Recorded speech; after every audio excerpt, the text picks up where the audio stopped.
శ్రీమతే భక్తి వేదాంత స్వామినితి నామినే. నమస్తే సారస్వతే దేవే గౌరవాణి ప్రచారిణే నిర్విశేష శూన్యవాది పాశ్చాత్య దేశతారిణే.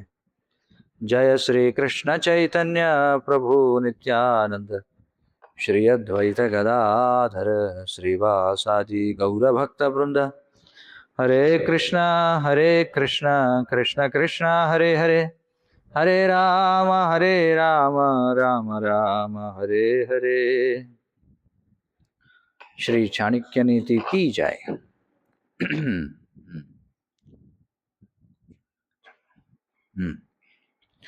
శ్రీ చాణక్య నీతి 8వ అధ్యాయం మనం చర్చిస్తున్నాం. నిన్నటి రోజున 12వ శ్లోకం వరకు మనం చర్చించడం జరిగింది. 13వ శ్లోకం చూద్దాం. శాంతితుల్యం తపో నాస్తి న సంతోషాత్ పరం సుఖం న తృష్ణాయాః పరా వ్యాధిర్ న చ ధర్మో దయాపరః. శాంతితుల్యం తపో నాస్తి న సంతోషాత్ పరం సుఖం న తృష్ణాయాః పరా వ్యాధిర్ న చ ధర్మో దయాపరః అని చెప్పబడింది. చాణక్య పండితుడు ఏమంటాడంటే, శాంతియుతమైనటువంటి సమతుల్యముతో కూడిన మనసు ఏదైతే ఉందో దానంతటి తపస్సు మరొకటి లేదు అని చెప్పి అంటున్నాడు. చూడండి ఏమంటున్నాడు, శాంతితుల్యం తపో నాస్తి. చూడండి, శాంతియుతమైనటువంటి ప్రశాంతమైనటువంటి మనసుని కలిగి ఉండడం ఏదైతే ఉందో దానికి సమానమైన తపస్సు మరొకటి లేదట. అంటే అది చాలా చాలా కష్టసాధ్యమైనటువంటిది అని అర్థం అన్నమాట. ఇంకేమన్నాడంటే, నా సంతోషాత్ పరం సుఖం. చూడండి, సంతోషానికి మించినటువంటి పరమ సుఖం మరొకటి లేదట. అది ఇక్కడ మనం అర్థం చేసుకోవాలి. సంతోషం అంటే ఏమిటండి? ఎందుకంటే మనకి చాలా పదాలు ఉన్నాయి. సుఖము, సంతోషము, ఆనందము. ఏమిటి ఇవన్నీ ఒకటే అర్థాలు వస్తాయా, లేకపోతే ఏమైనా తేడా ఉందా? సుఖ సంతోషాలు అంటారు కదా, మరి సుఖము సంతోషము ఒకటే సుఖ సంతోషాలని ఎందుకంటారు? సుఖము అంటే ఇంద్రియాల ద్వారా వచ్చేటువంటి దాన్ని ఏమంటారు?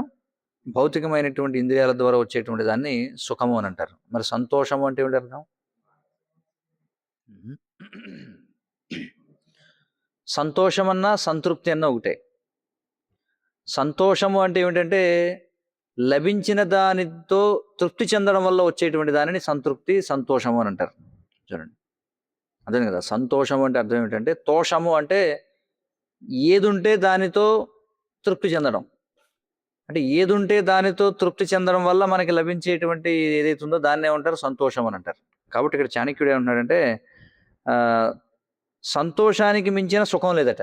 చూడండి, ఇక్కడ 2 పదాలు ఒకే వాక్యంలో అడిగాడు. సంతోషానికి మించిన సుఖం లేదంటున్నాడు. అంటే ఉన్నదానితో సంతృప్తి చెందడానికి మించినటువంటి సుఖము లేదు అని చెప్పుకుంటున్నాడు.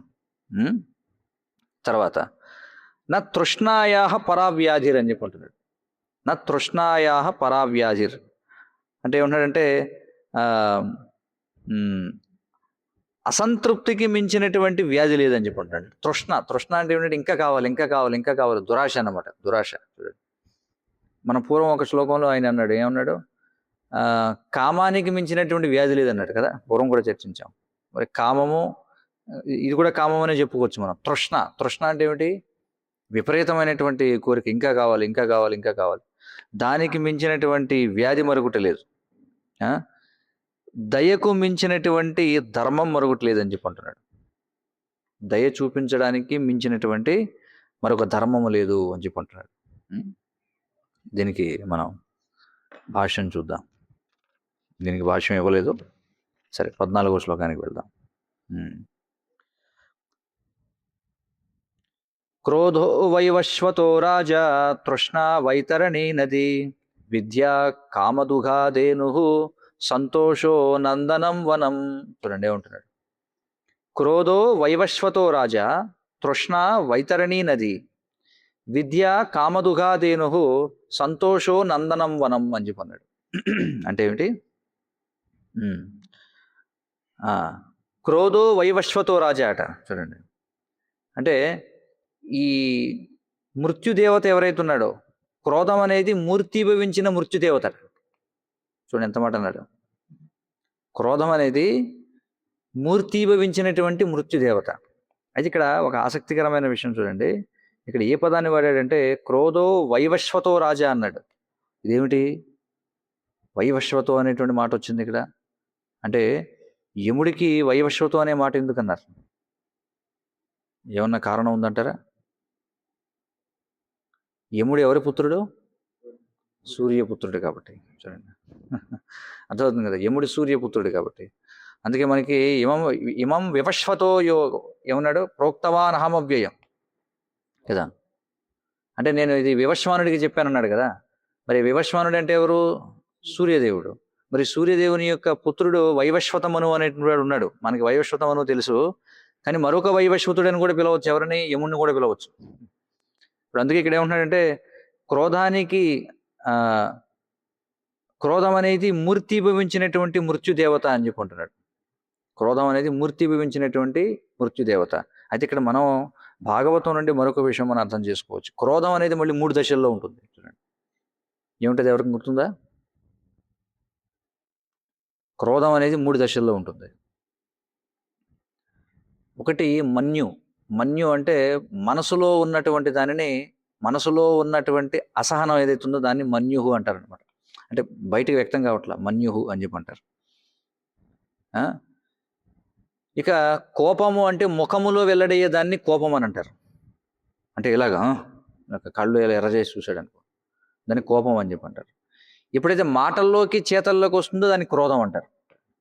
ఇప్పుడు అన్నీ ఒకటి కాదనమాట. చూడండి మనకి మన సంస్కృతి ఎంత, ఈ వైదిక సంస్కృతి అనేది, కృష్ణుడు ఇచ్చినటువంటి సంస్కృతి ఎంత ఉన్నతమైనటువంటిదో చూడండి. ప్రతి దానికి కూడా ఇప్పుడు మనం ఇందాక చెప్పుకున్నాం, సంతోషం అంటే వేరు, సుఖం అంటే వేరు, ఆనందం అంటే వేరు. చూడండి ఆనందానికి సుఖంతో సంతృప్తితో సంబంధం లేదు. ఆనందం అంటే ఆత్మస్థాయిలో వచ్చేటువంటి. అలాగే మన్యు అంటే మానసికంగా మనకి లోపల మనసులో కలిగింది అసహనం, దానిని మన్యుహు అంటారు. ముఖంలో కనిపిస్తుంది దాన్ని కోపం అంటారు. మాటలలో చేతల్లోకి వచ్చింది అది క్రోధం. కానీ ఇక్కడ ఏమంటున్నారంటే క్రోధం అనేది మూర్తి వివించినటువంటి మృత్యుదేవత అని చెప్పి అంటున్నారు. తృష్ణ వైతరణి నది అని చెప్పి ఉంటున్నారు. ఈ దప్పిక అనేది వైతరణి నది వంటిదట. ఇక్కడ దప్పిక అంటే ఏమిటి? ఇంకా కావాలి, తృష్ణ. తృష్ణ మృగతృష్ణి కాసు అని చెప్పి అంటారు. మృగం అంటే ఇప్పుడు లేడీ ఏం చేస్తుంది, ఎడారిలో అది నీటి కోసం పరిగెడుతూ ఉంటుంది అనమాట, తృష్ణ అంటారు. అంటే అంటే లభించిన దానికోసం తీవ్రంగా ఆరాటపడడం అనమాట తృష్ణ అంటే. కాబట్టి అది వైతరణి నది లాంటిది అంటే. చూడండి వైతరణి నది లాంటిది. తర్వాత విద్య కామదుఘాదేనుహు అని చెప్పి అంటున్నాడు. అంటే జ్ఞానం అనేది కామధేనువు వంటిది అని చెప్పి అంటున్నాడు. జ్ఞానం అనేది కామధేనువు వంటిదట. ఇంకేమంటున్నాడు చూడండి, సంతోషో నందనం వనం అని చెప్పి అంటున్నాడు. ఇక్కడ కూడా చూడండి మళ్ళీ సంతోషం అనేటువంటి మాట పడారు. సంతోషం అనేది నందనవనం వంటిదట. నందనవనం అంటే ఇంద్రుని యొక్క వనం పేరు నందనవనం అనమాట. చూడండి ఇక్కడ సంతోషం అంటే మళ్ళీ చెప్పుకున్నాం. ఏమిటి సంతోషం అంటే అర్థం? సంతృప్తి వలన కలిగినటువంటి దాన్ని సంతోషం అని అన్నారు. అంటే మనకు ఉన్నదానితో తృప్తి చెందడం వల్ల వచ్చేటువంటిది ఏదైతే ఉందో దాన్ని సంతోషం అన్నారు. అది నందనవనం వంటిది అని చెప్పుకుంటున్నారు. భాష్యం చూద్దాం. అయితే ఇక్కడ ఈ శ్లోకానికి ఒక లంకె ఉందట. ఇక్కడ చెప్తున్నారు చూడండి. యమరాజు ఎవరైతే ఉన్నాడో, యమరాజు ఎవరు? మృత్యుదేవత. ఆయన తన సేవకులైనటువంటి యమదూతలని పంపిస్తాడు. దేనికోసం? పాపాత్ములైనటువంటి జీవులను బలవంతంగా నరకానికి లాక్కెళ్ళడం కోసం కదా. మనకు తెలిసిందే, యమభటులు వస్తారనమాట. మరి తీసుకువెళ్ళి ఏం చేస్తారు? పాపాత్ములైనటువంటి వాళ్ళని యమలోకానికి బలవంతంగా లాక్కెళ్ళి ఏం చేస్తారు? ముందు వైతరణి నదిలో ముంచుతారనమాట. అక్కడ వెళ్ళే మార్గంలో వైతరణి అనేటువంటి నది ఉంటుంది. ముందు అందులో ముంచుతారు తీసుకువెళ్ళి. ఈ వైతరణి నది అనేది నరకం చుట్టూ ఉంటుందన్నమాట. నరకం అనేది ఒక ద్వీపంలా ఉంటే చుట్టూ ఉండేటువంటి దానిని వైతరిణి నది అంటారు. అందులో ముంచుతారు తీసుకెళ్ళి. అయితే స్వర్గంలో ఉన్నటువంటి ఏదైతే కామధేను ఉందో, అంటే స్వర్గంలో ఉన్నటువంటి, మళ్ళీ మనకి అది నిర్వచనం చెప్పకర్లా ఇక్కడ, అంటే ఇంగ్లీష్లో ఉంది కాబట్టి ఇక్కడ ప్రత్యేకించి చెప్పారు. The wish fulfilling cow of heaven is called as Kamadhenu. మనం దాన్ని ఆ విధంగా చెప్పుకోగల. కామధేను అంటేనే అర్థమైపోతుంది. స్వర్గంలో ఉంటుంది కామధేను అంటే కోరిన కోరికలల్లా తీర్చేటువంటి కామధేను అనమాట. ఎవరైతే గోశాలలకు సహకారాన్ని అందిస్తారో చూడండి, దోస్ హు హ్యావ్ సపోర్టెడ్ గోశాలాస్, చూడండి అంటే ఇక్కడ ఏ విధమైనటువంటి గోశాలలో, ఎక్కడైతే గోవులు వధింపబడడం నుండి రక్షింపబడతాయో ఆ విధమైనటువంటి గోశాలలకు ప్రోత్సాహాన్ని అందించేటువంటి వారు ఎవరైతే ఉన్నారో వారట ఈ దారుణమైనటువంటి వైతరిని ఏదైతే ఉందో వాళ్ళు దాటించబడతారట. ఈ వైతరిని దాటించబడతారట. ఏ విధంగా అంటే అక్కడ ఒక గోవు వీరి కోసం వేచి చూస్తూ ఉంటుందట. అందుకే జనానికి గోశాలకు ఇస్తాం, గోశాలకు ఇస్తాం, గోశాలకు ఇస్తాం, గోశాలకు ఇస్తాం, గోదానం ఇస్తాం, గోదానం ఇస్తాం, గోదానం ఇస్తాం అంటారు. చూడండి, గోదానం ఇవ్వాలనుకుంటే గోపాలను కూడా దానంగా ఇవ్వాలన్నమాట. చూడండి, ఎందుకంటే గోవులు ఉంటే సరిపోదు కదా, గోపాలకుడు కూడా ఉండాలి. అదే ఇప్పుడు లేనిది కలియుగంలో. ఎందుకని అంటే ఇప్పుడు నాకు, అంటే నేను కొద్ది రోజుల నుంచి ఆలోచిస్తున్నాను, ఇప్పుడు నాకు దానికి లంకి దొరికింది అనమాట. అంటే దీన్ని బట్టి ఏమిటి అర్థం, జనం అందరికీ తెలిసి మనం మహాపాపాలు చేసి ఉన్నాం మనం, అంతే కదా, మనం మహాపాపాత్ములం, పాపిష్టి వాళ్ళం మనం. కాబట్టి ఇప్పుడు మనం ఏం చేయాలి, గోదానం చేసేసామనుకోండి, గోశాలకు దానం చేసామనుకోండి, ఏమవుతుంది, మన కోసం ఆవు వెయిట్ చేస్తుంటుంది అక్కడ, ఎక్కడ, వైతరణి నది దగ్గర. ఆ తోక పట్టుకుని మనం దాటేయచ్చు అని చెప్పి అనుకుంటారనమాట. ఇప్పుడు అర్థమవుతుంది నాకు, ఏమిటి ఈ మధ్యకాలంలో చాలా ఎక్కువ మంది మీ గోదానం చేస్తాం, గోశాల నిర్మిస్తాం అంటున్నారంటే ఇప్పుడు తట్టింది నాకు ఇది చదివితే, అర్థమైంది కదా. ఎందుకంటే వాళ్ళు కూడా ఏంటంటే ఇస్కాన్ గోశాల అంటే చాలా ఆసక్తి అనమాట. అంటే వాళ్ళు ఏమనుకుంటారంటే ఇస్కాన్ గోశాల అయితే ఇది వదకి వెళ్ళవు కదా అని చెప్పి ఇంకా ఎక్కువగా ఆసక్తి చూపిస్తుంటారు. ఎందుకంటే మరి దారుణమైనటువంటి వైతరిని దాటిస్తుందట, అక్కడ ఒక ఆవు వేచి చూస్తూ ఉంటుందట. అందుకే ఈ హిందూ యాత్రికులు ఎవరైతే ఉంటారో వాళ్ళు దేవాలయాలను సందర్శించినప్పుడు గోవులను మేపుతూ ఉంటారు. అందుకే అక్కడ చాలా మందిరాల్లో మనం చూస్తుంటాం, కట్టగడ్డి 10 రూపాయలు 20 రూపాయలు తీసుకోండి, వెళ్ళి ఆవుని మేపండి అంటే. చూడండి, అంటే ఈ హిందువుల యొక్క ఆలోచన ఎలా ఉంటుందో, భౌతికమైనటువంటిది. అందుకే శ్రీల ప్రభుపాదుల వారు అంటారు, హిందువులంతటి భౌతికమైన దృష్టి కలిగిన వాళ్ళు సృష్టిలో ఎవరు లేరట. చూడండి, ఎందుకంటే వీడియో చేయదగిన పాపాలన్నీ చేసేసి ఒక 20 రూపాయలు పెట్టి పోగొట్టేసుకుందాం అనుకుంటాడు. గుడికి వెళ్ళి ఒక 20 రూపాయలు పెట్టి గడ్డి మేపితే అయిపోతుంది, ఇంకేముంది అనుకోండి. చూడండి, ఇది ఎలాంటి ఆలోచన. కాబట్టి ఈ నందనవనాల్లో లభించేటువంటి సుఖాలు ఏవైతే ఉన్నాయో, ఇంద్రుని యొక్క నందనవనం ఏదైతే ఉందో అవి ఎవరి కోసం ఉంటాయట అంటే, ఎవరైతే పుణ్యం చేసిన వాళ్ళు ఉంటారో, ఇప్పుడు పుణ్యం చేసిన వాళ్ళకి మరుజన్మలో అక్కడ నందనవనంలో భోగాలు అనుభవించవచ్చట. అంతే కదా, నందనవనంలో భోగాలు అనుభవించవచ్చు. ఇక ఈ విద్య యొక్క కామధేను, మరి ఎందుకంటే ఇక్కడ చెప్పారు కదా, విద్య కామదుగా ధేనువు అన్నారు కదా, విద్యని కామధేను వంటిది అని చెప్పి అన్నారు. దాని గురించి శ్రీల ప్రభుపాదుల వారు ఏమంటున్నారో చూద్దాం. ఎక్కడిది, శ్రీమద్ భాగవతం 2వ స్కందం 6వ అధ్యాయం 21వ శ్లోకానికి ఇచ్చిన భాష్యంలో ప్రభుపాదుల వారు ఏమంటారంటే, జీవులు పాక్షికంగా సర్వజ్ఞతను కలిగి ఉంటారు కాబట్టి అందుచేత వాళ్ళు ఒక్కోసారి తమ యొక్క గమ్యాన్ని మర్చిపోతూ ఉంటారట. చూడండి, ఇక్కడ ఏమంటున్నారు, జీవులకు సర్వజ్ఞత పాక్షికంగా ఉంటుంది. సర్వజ్ఞత అంటే ఏమిటి అంటే అన్నీ తెలుసుకుని ఉండడం అనేది అది పాక్షికంగా ఉంటుంది. పాక్షికంగా ఉండేటువంటి అంత సగం మర్చిపోతామనే కదా మన అర్థం. కాబట్టి అందుచేత ఏం చేస్తారంటే జీవి తన యొక్క సొంత అస్తిత్వాన్ని మర్చిపోతాడు ఒక్కోసారి, అంతే కదా. మనం ఎంత చర్చించుకున్నా ఒక్కోసారి మనం శరీరం కాదు ఆత్మ అనేటువంటి విషయాన్ని మర్చిపోతాం మనం. ఈ మర్చిపోవడం అనేది ఏదైతే ఉందో ఇది ప్రత్యేకించి ఈ ఏకపాద విభూతిలో వ్యక్తం అవుతుంది అన్నారు. ఏకపాద విభూతి అంటే ఏమిటి, ఏకపాద విభూతి అంటే దేనిని ఏకపాద విభూతి అంటారు? ఎవరు బాగా చదువుతున్నారు పుస్తకాలు చెప్పండి. ఏకపాద విభూతి, ఈ భౌతిక ప్రపంచం, మనం ఉన్నటువంటి భౌతిక ప్రపంచాన్ని ఏకపాద విభూతి అంటారు. అంటే మొత్తం సృష్టిలో ఇది ఒక పాదం అనమాట. 4 పాదాల సృష్టి అయితే ఒక పాదం ఈ భౌతిక ప్రపంచం. కాబట్టి ఈ కర్మక్షేత్రం ఏదైతే ఉందో దీన్ని ఏకపాద విభూతి అంటారు, ఈ భౌతిక ప్రపంచాన్ని. కానీ ఆధ్యాత్మిక ప్రపంచాన్ని త్రిపాద విభూతి అంటారు, దాన్ని ఆధ్యాత్మిక జగత్తు అని అంటారు. అక్కడ జీవులు మర్చిపోవడం అనేది ఉండదు. మర్చిపోవడం అనేది ఇక్కడే, అక్కడ ఉండదు అనమాట. అలాగే మరి అక్కడ ఉన్నటువంటి జీవులు ఎవరైతే ఉన్నారో వారి యొక్క అస్తిత్వాన్ని ఎప్పుడు కూడా వాళ్ళు మర్చిపోరు అనమాట. కాబట్టి ఆ కల్మషం వారిలో ఉండదు, మర్చిపోవడం అనేటువంటి కల్మషం. ఈ భౌతిక దేహం ఏదైతే ఉందో ఇది ఈ మరుపు యొక్క స్థూల మరియు సూక్ష్మ సంకేతం అంట. చూడండి, అంటే ఈ శరీరం వచ్చిందంటేనే ఈ శరీరం దేనికి సంకేతం అంట? మర్చిపోయాడు అనే దానికి సంకేతం అంట ఈ శరీరం. చూడండి ఎలా చెప్పారు ప్రభుపాదుల వారు. ఈ శరీరం ఉంది అంటే దాని అర్థం ఏమిటంటే మర్చిపోయాడు అనే దానికి సంకేతం అంట. ఏం మర్చిపోయాడు? భగవంతుడిని మర్చిపోయాడు, వాడు మర్చిపోయాడు, భగవంతుడితో ఉన్న సంబంధాన్ని మర్చిపోయాడు. దీనికి సంకేతం అంట ఏది? భౌతిక శరీరం అది. కానీ మనం అద్దంలో మనం చూసుకున్నప్పుడు మనల్ని మనం మర్చిపోతాం. చూడండి అర్థమవుతుంది కదా. కాబట్టి ఇది మరుపు అనేటువంటి దానికి సంకేతము అని చెప్పుకుంటున్నారు. అందుచేత ఈ భౌతిక ప్రపంచంలో ఉన్నటువంటి వాతావరణం అంతా కూడా అవిద్యతో కూడుకుని ఉన్నటువంటిది. కానీ ఆధ్యాత్మిక ప్రపంచంలో ఉన్నటువంటి వాతావరణం అంతా కూడా అది పూర్తి జ్ఞానంతో నిండి ఉన్నటువంటిది, అది విద్యతో నిండి ఉన్నటువంటిది. అక్కడ చిన్మయ జగత్ అంటారు కదా, సచ్చిదానంద అని చెప్పుకుంటాం కదా. సత్ అంటే ఏమిటి అర్థం? శాశ్వతత్వం అంటే ఎగ్జిస్టెన్స్. చిత్ అంటే జ్ఞానం. మరి ఆనందం అంటే అందరికీ తెలిసిందే. కానీ ఆధ్యాత్మిక ప్రపంచాన్ని చిన్మయ జగత్తు అని చెప్పుంటారు. చిన్మయ జగత్తు అంటే అక్కడ మర్చిపోవడం అనేది ఉండదు అనమాట. అది ఇక్కడ కారణం. తర్వాత 15వ శ్లోకం. గుణో భూషయతే రూపం, శీలం భూషయతే కులం, సిద్ధిర్భూషయతే విద్యాం, భోగో భూషయతే ధనం. చూడండి ఏమంటున్నాడు. గుణో భూషయతే రూపం, శీలం భూషయతే కులం, సిద్ధిర్భూషయతే విద్యాం, భోగో భూషయతే ధనం అని చెప్పన్నారు. చూడండి,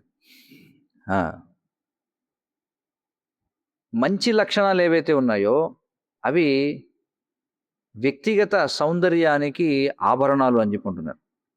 అంటే పర్సనల్ బ్యూటీ, అంటే వ్యక్తిగత సౌందర్యానికి ఏవి ఆభరణాలట అంటే మంచి గుణాలు. ఈ రోజుల్లో అందరూ ఏం చేస్తారు, మొత్తం శరీరం అంతా కూడా చాలామంది చూస్తుంటారు నగల దుకాణం కనిపిస్తుంటుంది అనమాట.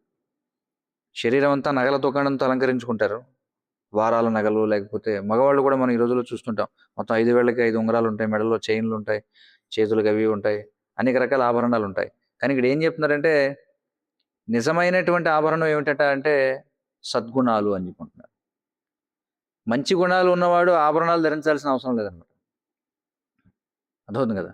ఎందుకంటే వాడి గుణాలే వాడికి ఆభరణాలు అని చెప్పుకుంటున్నారు. అలాగే శీలం భూషయతే కులం అని చెప్పుకుంటున్నారు. శీలం భూషయతే కులం అంటే ఉన్నత జన్మ. అది దేన్ని సూచించాలి? ఉన్నత జన్మ అంటే ఉన్నత వ్యక్తిత్వాన్ని సూచించాలట. చూడండి, ఊరికే నేను ఉన్నత కుటుంబంలో పుట్టానంటే కాదు, ఉన్నతంగా వ్యవహరించాలి కూడా. అది ఇక్కడ చెప్తున్నారు. ఈ రోజుల్లో ఏమిటి, ఎవడికి వాడు నేను ఆ కులం, నేను ఓసీని, నేను ఓసీలో అది, నేను అది ఇది అని చెప్పుకుంటాడు. కానీ వాళ్ళ వ్యవహారాలు చూస్తే ఉంటాయి చండాలుల కంటే నీచంగా ఉంటాయి కదా. చాలామంది చెప్తాను నేను సద్బ్రాహ్మణుణ్ణి అని చెప్పి ఇంట్లో కుక్కని పెట్టుకుంటాడు. ఏం సద్బ్రాహ్మణత్వం చెప్పండి. లేకపోతే మనం అప్పుడప్పుడు చూస్తుంటాం చాలామంది మేము క్షత్రియులం, మేము లేకపోతే మేము పాలకులం అంటే రకరకాలు.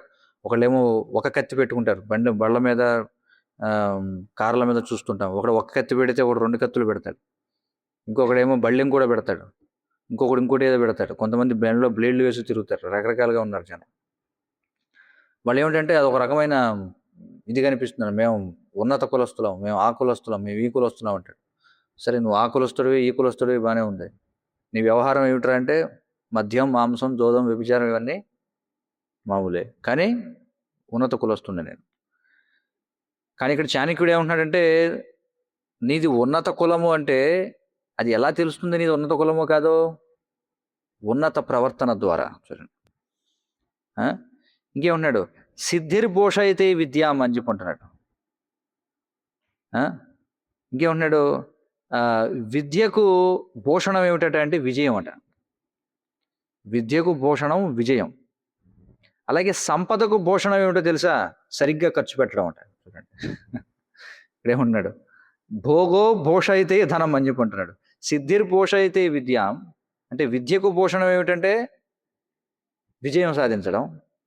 భోగో భూషయితే ధనం అంటే ఇక్కడ సక్రమంగా ఖర్చు చేయడమే సంపాదనకు భూషణం అని చెప్పి అంటున్నాడు. కానీ ఈ రోజుల్లో సంపాదనకు భూషణం ఏమనుకుంటారు అందరూ? ఆ? మేమేదో బ్యాంకులో పెట్టుకున్నాం, లేకపోతే అందులో పెట్టుకున్నాం, ఫిక్స్డ్ డిపాజిట్లు చేసాం, అవి ఇవి కాదు. ఇప్పుడు ఏమన్నారు? సక్రమంగా ఖర్చు పెట్టడమే సంపదకు భూషణము అని చెప్పుకుంటున్నారు. 16వ శ్లోకం. నిర్గుణస్య హతం రూపం దుఃశీలస్య హతం కులం అసిద్ధస్య హతా విద్యా హ్యభోగేన హతం ధనం. చూడండి, పూర్వ శ్లోకానికి ఇప్పుడు వ్యతిరేకం చెప్తున్నాడు. ఇప్పుడు ఏమన్నాడు చూడండి. నిర్గుణస్య హతం రూపం దుఃశీలస్య హతం కులం అసిద్ధస్య హతా విద్య హ్యభోగేన హతం ధనం అని చెప్పుకుంటున్నాడు. ఇందాక ఏం చెప్పాడు? సద్గుణాలే వ్యక్తిగత సౌందర్యానికి అలంకరణలు, సద్గుణాలే వ్యక్తిగత సౌందర్యానికి ఆభరణాలు అని చెప్పాడు కదా. ఈ శ్లోకంలో ఏమంటున్నాడంటే రూపం దేని వల్ల పాడైపోతుందట అంటే నిర్గుణాల వల్ల అని చెప్పుకుంటున్నాడు. అంటే అనైతికత వలన సౌందర్యం పాడైపోతుందట. అంటే వ్యక్తిగత రూపం పాడే దేనివల్ల అంటే లిప్స్టిక్ లేకపోవడం వల్ల, లేకపోతే గడ్డం సరిగా గీసుకోపోవడం వల్ల, తల సరిగా దువ్వుకోపోవడం వల్ల, లేకపోతే ఏదో ఫెయిర్ అండ్ లవ్లీ రాసుకోపోవడం వల్ల కాదు. దేనివల్ల పాడైపోతుందట? దుర్గుణాల వలన వ్యక్తిగత సౌందర్యం పాడైపోతుందట. అలాగే చెడు ప్రవర్తన వల్ల ఉన్నత జన్మ పాడైపోతుందట. దేనివల్ల? చెడు ప్రవర్తన వలన. పరిపూర్ణత లేకపోవడం వల్ల విద్య నాశనం అయిపోతుందట. పరిపూర్ణత లేకపోవడం వల్ల, ఉపయోగించకపోవడం వల్ల సంపద నాశనం అయిపోతుందట. చాలామంది ఏమనుకుంటారు? ఉపయోగిస్తే సంపద నాశనం అయిపోతుంది అనుకుంటారు. కానీ ఇక్కడ చాణక్యుడు చూడండి, మొదటి నుంచి కూడా మీరు చూస్తే ప్రతిసారి ఏం నొక్కి చెప్తున్నాడు? సక్రమంగా ఖర్చు పెట్టాలి, సక్రమంగా ఖర్చు పెట్టాలి, ఖర్చు పెట్టాలి, ఖర్చు పెట్టాలి అంటున్నాడు. అప్పుడే సంపద రక్షించబడుతుంది అంటున్నాడు. చూడండి, అందుకని దాచుకోవడం వల్ల సంపద రక్షించబడుతుంది అనేది ఒక పెద్ద అబద్ధం అన్నమాట. చూడండి, అందుకే శ్రీల ప్రభుపాదుల వారు చెప్పారు. ఏమన్నారంటే ఎవరైతే ఇస్కాన్లో ఉండేటువంటి నాయకులకి ఆయన చెప్పారు చాలా స్పష్టంగా, పొరపాటును కూడా బ్యాంకులో ఫిక్స్డ్ డిపాజిట్లు పెట్టకండి అని చెప్పారు ప్రభుపాద. మీ దగ్గర ధనం వచ్చిందా, దానితో భూమి కొనుగోలు చేయండి, లేదా భవనాలు నిర్మించండి. ఎట్టి పరిస్థితుల్లో ధనాన్ని నిల్వ చేయొద్దని చెప్పారు. ఎందుకంటే శ్రీల ప్రభుపాదుల వారికి మొదటి నుండి కూడా ఈ కరెన్సీ విధానం మీద అసలు ఆయనకి విశ్వాసం లేదనమాట. శ్రీమద్ భాగవతం మొదటి స్కందంలో ఎప్పుడైతే పరీక్షిత్ మహారాజు కలిపురుషుడికి 5వ స్థానం ఇస్తాడు కదా, స్వర్ణం అనేది, అక్కడ మొదలు పెడతారు ప్రభుపాద. గోల్డ్ స్టాండర్డ్ అని చెప్పి అక్కడతో మొదలైంది, కలిపురుషుడు మొదలయ్యాడు అని చెప్పి అంటారు. కాబట్టి ఇక్కడ భాష్యం చెప్తున్నారు. ఏమంటున్నారంటే పై 2 శ్లోకాల్లో చాణక్య పండితుడు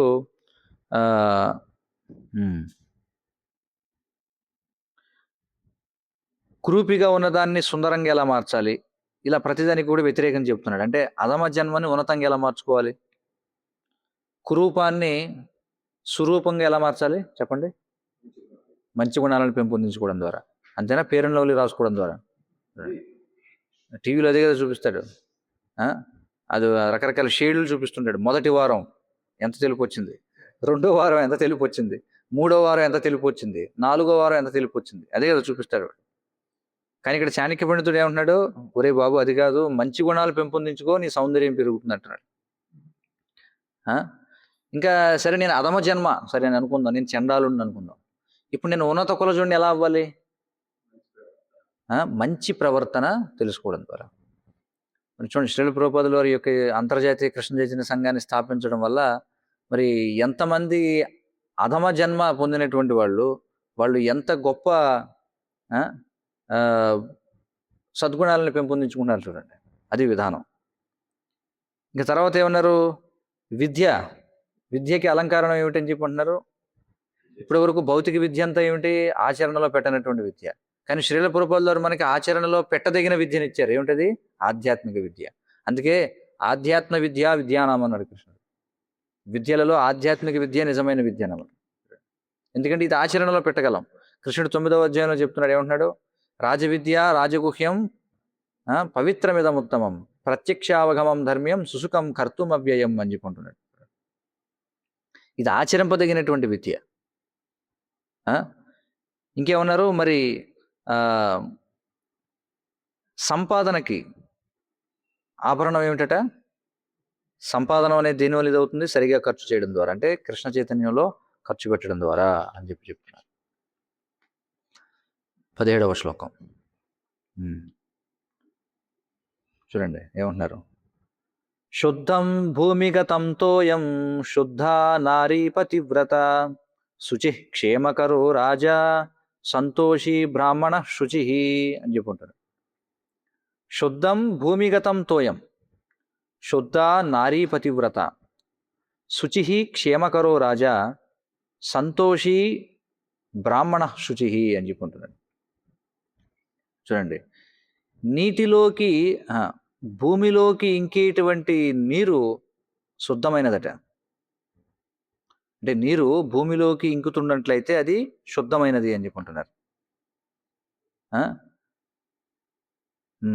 శుద్ధ నారీ పతివ్రత, చూడండి, తన యొక్క పతి యొక్క సుఖమే తన యొక్క వ్రతముగా కలిగి ఉన్నటువంటి భార్య శుద్ధమైనదట. శుద్ధ నారీ పతివ్రత.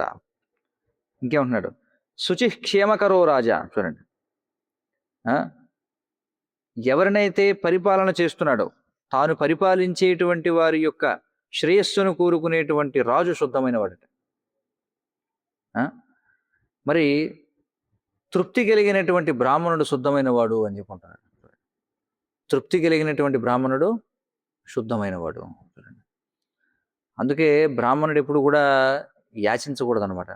అంటే యాచించడం అంటే యాచన చేయాలి, బ్రాహ్మణుడికి యాచించడం అనేది హక్కు. కానీ ఎప్పుడు కూడా నాకు ఇంత ఇస్తే నేను ఈ కార్యక్రమం చేస్తానని అనకూడదు. ఇప్పుడు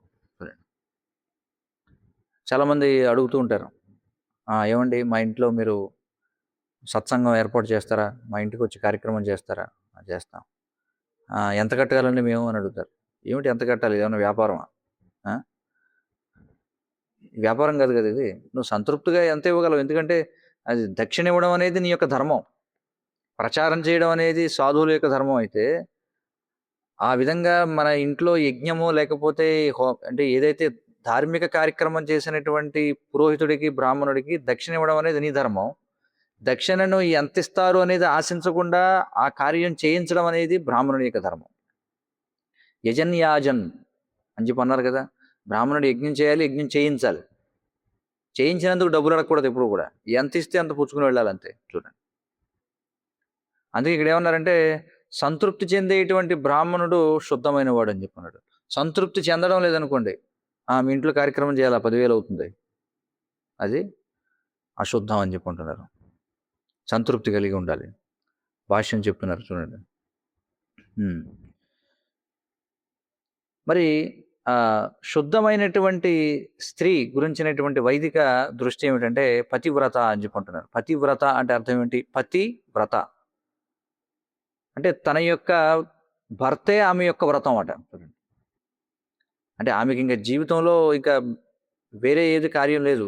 ఏకైక కార్యం ఏమిటి? పతిని సంతోషింపజేయడం. అదొకటే ఆమె యొక్క కార్యం. చూడండి, మరి బృహస్పతి గరుడ పురాణంలో చెప్తున్నాడు. బృహస్పతి ఏమంటున్నాడు చూడండి. ఎప్పుడైతే భర్త యొక్క సౌభాగ్యం ద్విగుణీకృతం అవుతుందో అప్పుడు భార్య యొక్క పాతివ్రత్యం అనేది గుర్తించబడుతుంది అని చెప్పి అంటున్నాడు. మళ్ళీ చెప్తున్నాడు, ఏమంటున్నాడు? భర్త యొక్క సౌభాగ్యం ద్విగుణీకృతమైనప్పుడు, అంటే ద్విగుణీకృతం అవడం అంటే పెరగడం. భర్త యొక్క సౌభాగ్యం పెరుగుతుంది అంటే ఇక్కడ ఏం చెప్తున్నారంటే అప్పుడు భార్య ఎంత విశ్వాసపాత్రముగా ఉన్నది అనేది దాని ద్వారా గుర్తించబడుతుందట. ఏ విధంగా? భర్త యొక్క సౌభాగ్యం పెరగడంతో. ఇక తర్వాత ఇక్కడ చెప్తున్నారు శుచి క్షేమకరో రాజా అని చెప్తున్నారు. దాని గురించి ఏం చెప్తున్నారంటే వైదిక కాలంలో ఉన్నటువంటి రాజులు ఎవరినైతే వాళ్ళు పాలిస్తున్నారో వారి యొక్క సంక్షేమానికి కట్టుబడి ఉండేవాళ్ళు. అంతేగాని ఈనాటి రాజుల్లో కాదనమాట. ఈ ఆధునిక నామమాత్రపు నాయకులు ఎవరైతే ఉన్నారో వారు కేవలం ఏమిటంటే ఈ ఓట్లు దండుకోవడానికి ఊరికే ఏమంటారు గాలిలో ఏవో హామీలు ఇస్తుంటారనమాట. చూడండి, గాలిలో హామీలు.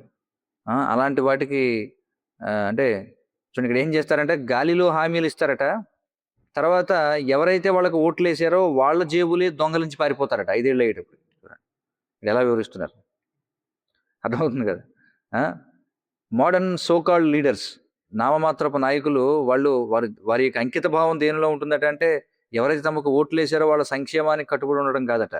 వాళ్ళకి ఏం చేస్తారట అంటే, అసాధ్యమైనటువంటి వాగ్దానాలు చేసి అంతిమంగా ఏం చేస్తారట, వాళ్ళకి ఎవరైతే ఓట్లు వేసారో వాళ్ళ జేబులే ఖాళీ చేసి వెళ్ళిపోతారు. ఎలాంటి హామీలు అంటే, ఒకవేళ ఎవరైనా చెప్పాడు అనుకోండి, నేను హైదరాబాద్కి సముద్రాన్ని తీసుకొస్తానని చెప్పాడు అనుకోండి నాయకుడు, సాధ్యమయ్యే హామీ అది లేదు.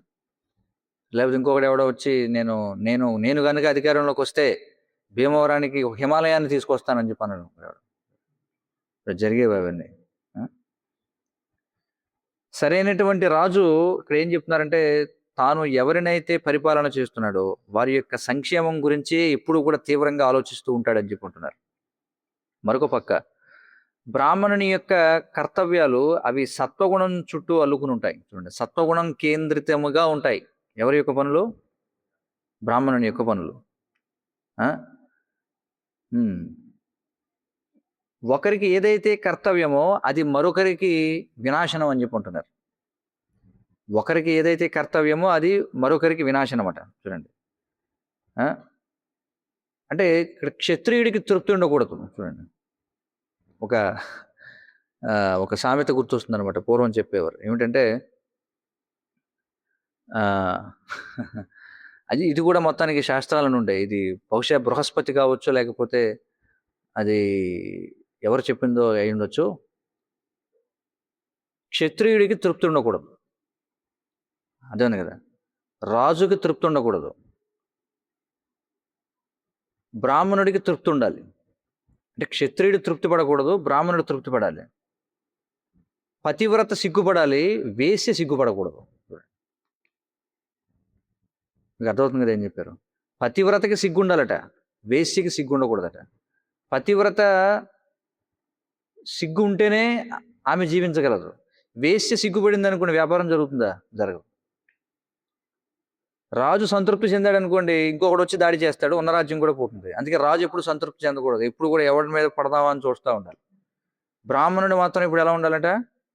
సంతృప్తిగా ఉండాలి. ఎందుకంటే బ్రాహ్మణుడు సంతృప్తిగా ఉండకపోతే పురోహితము కుదరదు కాబట్టి. చూడండి, పురోహితుడు అంటే అర్థం ఏమిటి? పురము యొక్క హితమును కోరేవాడే పురోహితుడు.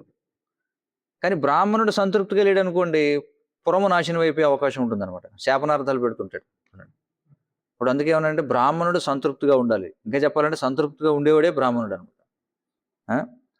కానీ ఇక్కడ చెప్తున్నారన్నమాట, ఈనాటి ఎవరైతే దురాశాపూరితమైనటువంటి భౌతికమైనటువంటి బ్రాహ్మణ వంశీయులు ఉన్నారో ఈ రోజుల్లో, వాళ్ళందరూ కూడా రజోగుణం తమో గుణంలో పనిచేస్తూ ఉండడం మనం చూడొచ్చు. అలాంటి వారిని ఎప్పుడు కూడా ద్విజుల యొక్క వారసులుగా మనం, ద్విజుల యొక్క ప్రతినిధులుగా మనం పరిగణించకూడదు అని చెప్పుకుంటున్నారు. అలాగే ఈనాటి లోభభూయిష్టమైనటువంటి శూద్రులు ఎవరైతే రాజకీయ నాయకులుగా చలామణి అవుతున్నారో వారిని కూడా నిజమైన క్షత్రియులుగా అంగీకరించకూడదని చెప్పుకుంటున్నారు. అంటే ఈనాటి బ్రాహ్మణులు కాదు, ఈనాటి క్షత్రియులు కాదు. అది ఇక్కడ విషయం. తర్వాత 18వ శ్లోకం.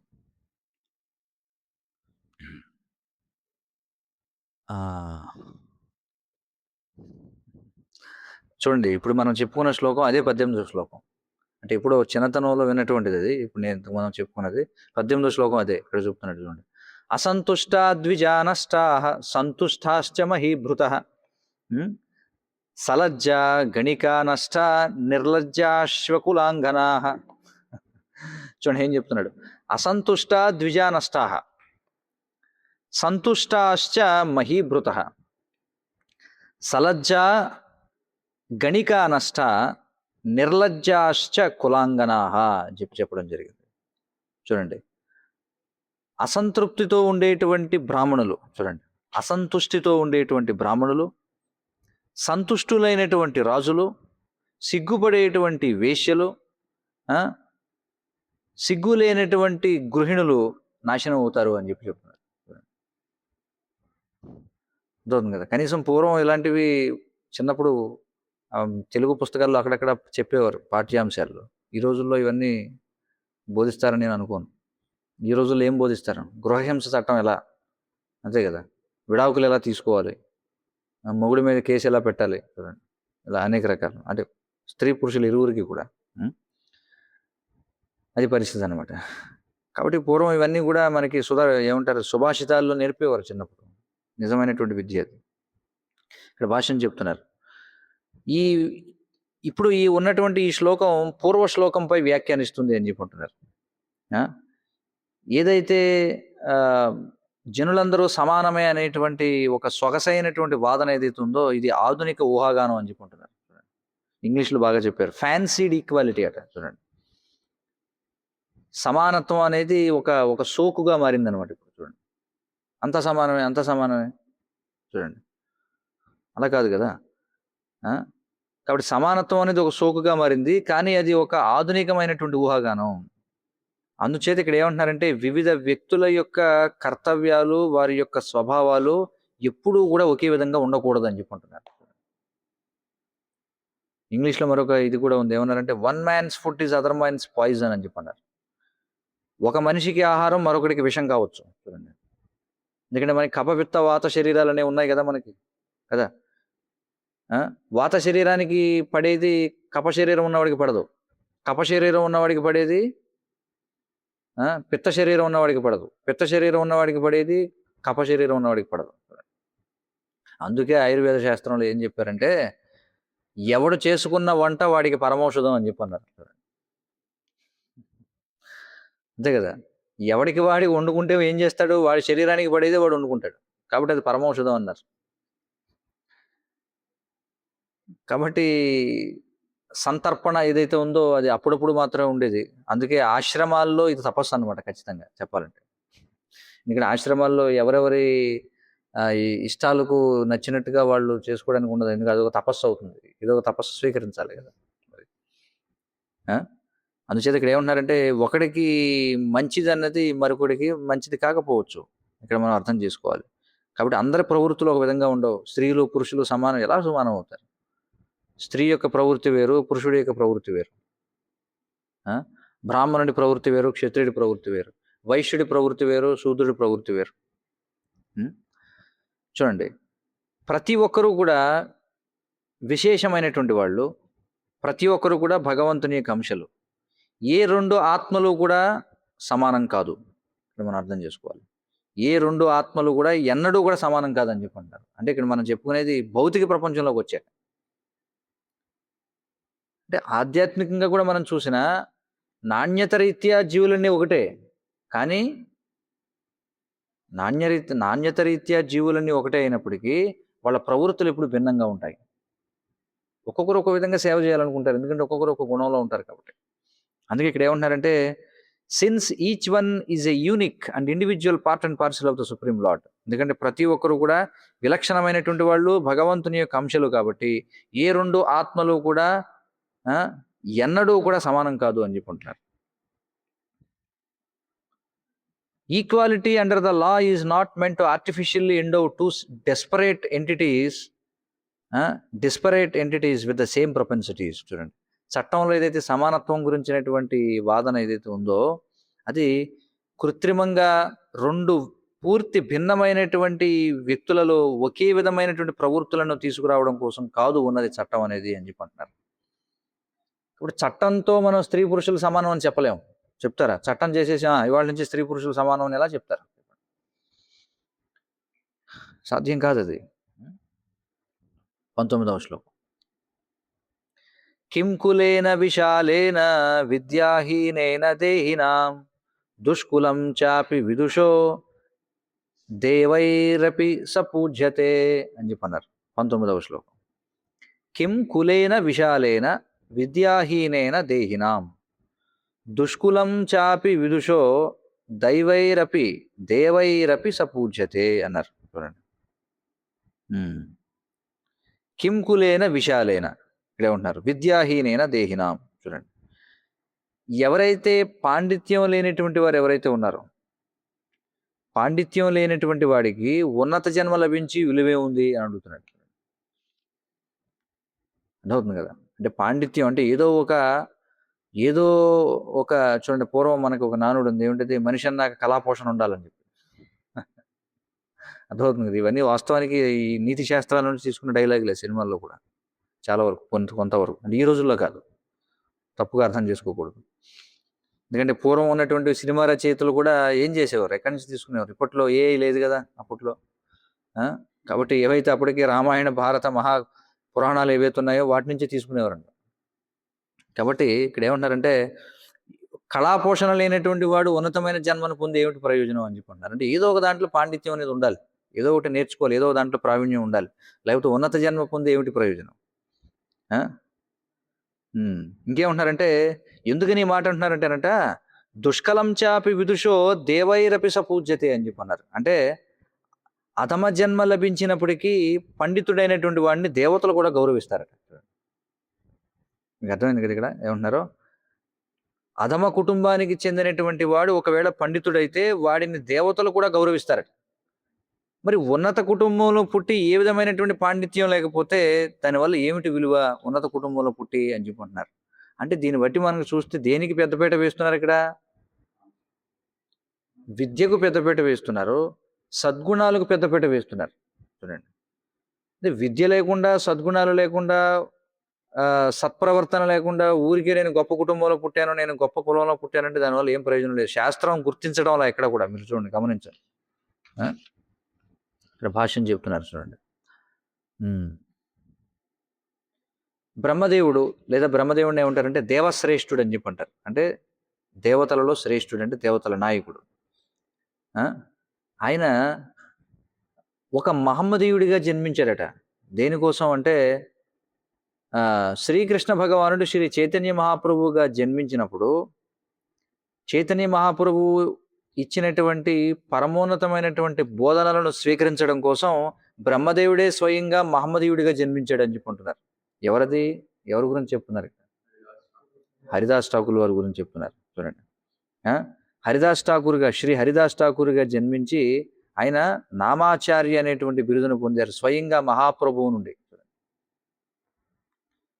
అంటే ఇక్కడ మనం స్పష్టంగా చూడొచ్చు, మహాప్రభు దేనికి పెద్దపీట వేశారు?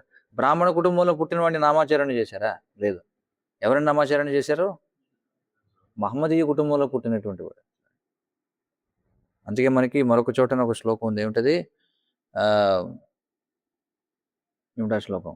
షట్కర్మ నిపుణో విపురో మంత్రతంత్ర విశారద అవైష్ణవో గురుర్నశ్యాత్ వైష్ణవో స్వపచో గురువు అని చెప్పన్నారు. వైష్ణవుడు కానిటువంటి వాడు గురువు అవ్వడానికి అవకాశం లేదు. కానీ స్వపచో గురువు, కానీ సునక మాంసం తినేటువంటి కుటుంబంలో, అంటే ఒక చండాలుడు కుటుంబంలో పుట్టినవాడు ఒకవేళ వైష్ణవుడు అయితే అతన్ని గురువుగా స్వీకరించమని చెప్పారు. చూడండి, అంటే గురువు అయ్యాక ఇంకా తింటాడని కాదు అక్కడ అర్థం. అది కాదు, పుట్టడం ఏదో స్వపచుల, అంటే పుట్టడం చండాలుడు కుటుంబంలో పుట్టాడు కాబట్టి ఆయన అలవాట్లు పెంపొందించుకోలేదన్నమాట.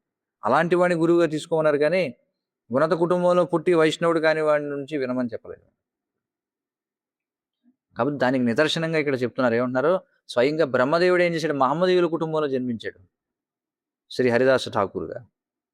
పుట్టి ఆయన ఏం చేశాడు? నామాచార్యుడిగా గుర్తించబడ్డాడు చైతన్య మహాప్రభు చేత. కాబట్టి